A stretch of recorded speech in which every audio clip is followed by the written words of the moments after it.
Thank you for tuning in again today. This is Chris here with Would You Game It? I wanted to discuss with you all some of the upcoming PS4 and PS5 releases, some of the release dates, and some of the gameplay reveals that we just got from Sony's latest State of Play. It's good to see that some of these games are coming out for both because as far as I'm concerned, PlayStation 5s are a myth. They might as well be a unicorn. They don't exist until I get one of those guys in my hand. And the first release that we actually learned about was the Crash Bandicoot 4 It's About Time. March 12th, we get the 4K release of that.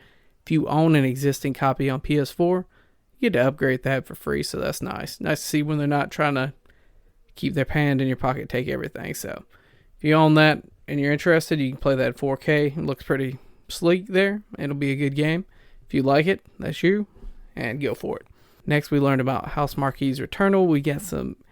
They seem very interesting. It seems to follow the Souls-like formula of live, die, repeat, albeit with a random enemy placement a la roguelite. We got a bit more about the story and quick-paced combat. The game seems to follow House Marquis' past titles. The gameplay is fast and unforgiving. This title is going to launch on the PlayStation 5 on April 30th, 2021. Next, we saw Knockout City again. We first saw this at the Nintendo Direct about a week ago at this point.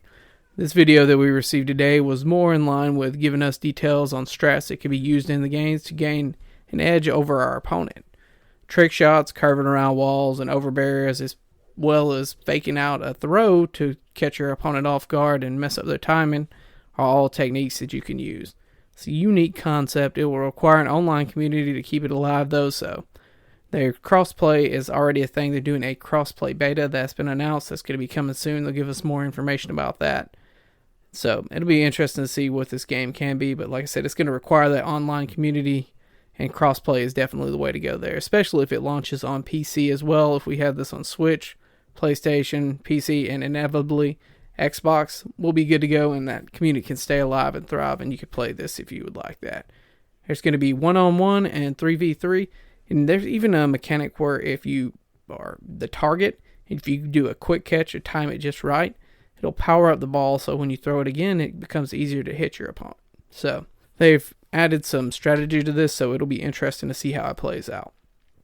And when I first saw this next game, I thought it looked a lot like Absolver in the way it played. Absolver, if you are not familiar, was a hand-to-hand combat. It was an MMO you played online, and it had melee mostly, but you could get melee weapons as well, like swords and staffs, I believe.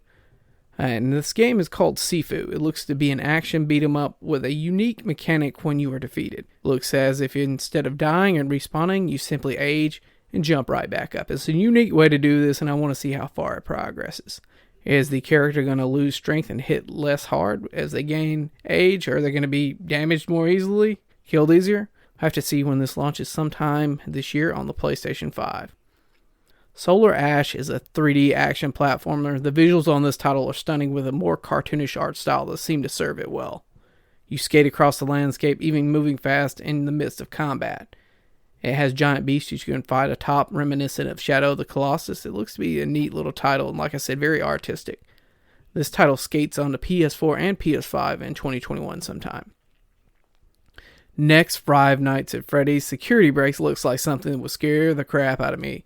So hard pass for me. I will not be playing this game. I don't like scary games or movies, jump scares, just kill me. I don't want none of that. I attempted to play through Outlast, and nope. I played a decent amount of Resident Evil 2 up to the point where you have to evade Nemesis. Something about not being able to defend yourself and just drop an enemy and just clearing the room of an enemy so you're safe just doesn't sit well with me. Much less in Outlast where you have no defense at all. Your best defense is hiding. So you just hide, and if your camera battery runs out, you're just in the dark. So no. Even the flood levels in the original Halo just terrify me. An enemy that just keeps spawning, no thank you, I'm out, peace. We also saw Oddworld Soulstorm, which reminded me of Lemmings from the SNES, or Pikmin for those of you who are not familiar with that series.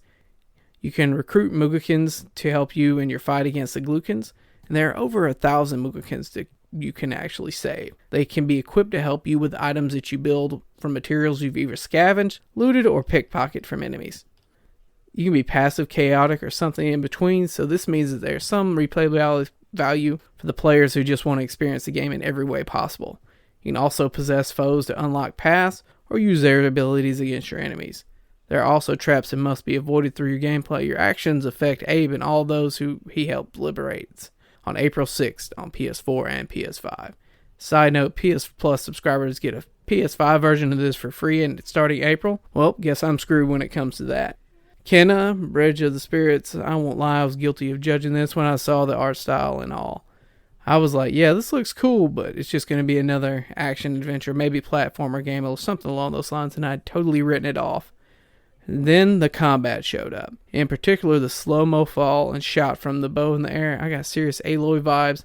Had so much fun with Horizon Zero Dawn. This just took me right back there.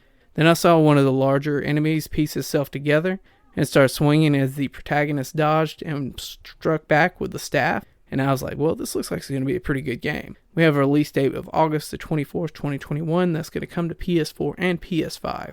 Deathloop has not been on my radar, but after this catchy cinematic trailer, that may be a thing of the past.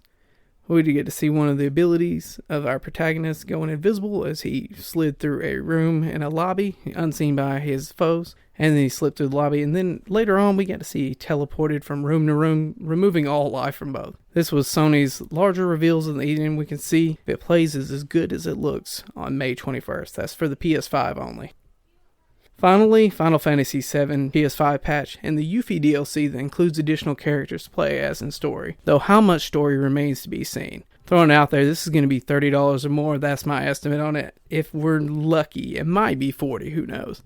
At least we're getting some additional story for the game. The game was great and I loved it in particular. Upgraded version looks much more detailed, though the comment section was going in on those clouds. They just love the clouds. And my lord, look at them puddles. And I can't wait to see those puddles firsthand, but at this point, it's looking like I'm going to be able to play part 1 through 3 on PS5 because I'm not going to be able to get that guy until 2025 or later. Anyways, I just wanted to go over some of the releases we got this evening, talk to you guys, see what you thought. Like I said, going into this, I really didn't have high hopes or anything along those lines. I just thought that it would be an interesting time. Maybe we would get some news about God of War. Didn't really expect that, but maybe we get like a cinematic trailer, or maybe we saw some more for Horizon Forbidden West. Who knows what we're going to get, but I was not disappointed whatsoever in what I got, and I really enjoyed it. So, like I said, let me know what you guys think, what we can do next. Let me know if you like this type of podcast. Rate the podcast, like, subscribe, and let us know what you think. Until next time, peace.